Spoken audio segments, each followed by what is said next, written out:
来看新北市议会消息，新北市议会呢，昨伫这个检讨的时，是呢，质询的时呢，因为这个新店出现警匪枪战，下晡的时又有5个枪杀的命案，第一个问题引起关心，民进党新北市议员戴维山等人就调工请这个红大家。 伫个议会质询的时，要求市长侯友宜要重视这个问题，并且改善治安。针对这点，侯友宜真生气，呛讲什么人敢来新北开枪，都掠什么人，并且强调讲，民意调查的事件，这是个个案，警方拢伫第一时间有伫侦办，而且有掠到嫌犯。伊本身24小时，嘛去了解了办案的进度。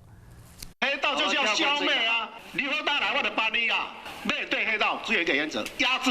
伫咧议会内底来烧呛，针对新北市一个月内底连续发生4件枪击的案件，民进党的市议员将主动枪支的架撑起来就待质询，市长侯友宜嘛罕见动怒。不用穿黄带衣上议会台，我一定会保护大家的安全。您很会瞧事情，可不可以拜托您去跟黑道们瞧一下，在您当新北市长任内，新北市不要再有枪击案。从来没有跟黑道瞧过什么事。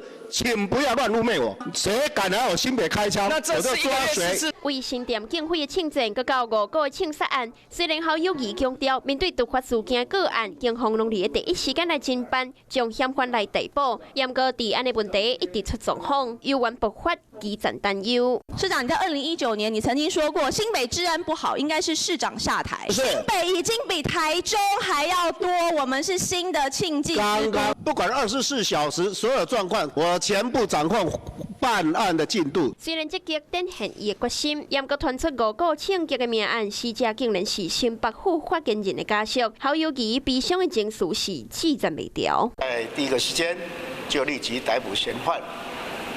我们对家属。 请各界给予更多的空间。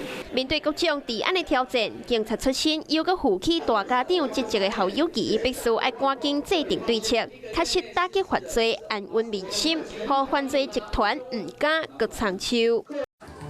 华视新闻看起来，赶快订阅我们的华视新闻 YouTube 频道，欢迎按赞、订阅、开启小铃铛，最新最及时的资讯要提供给你。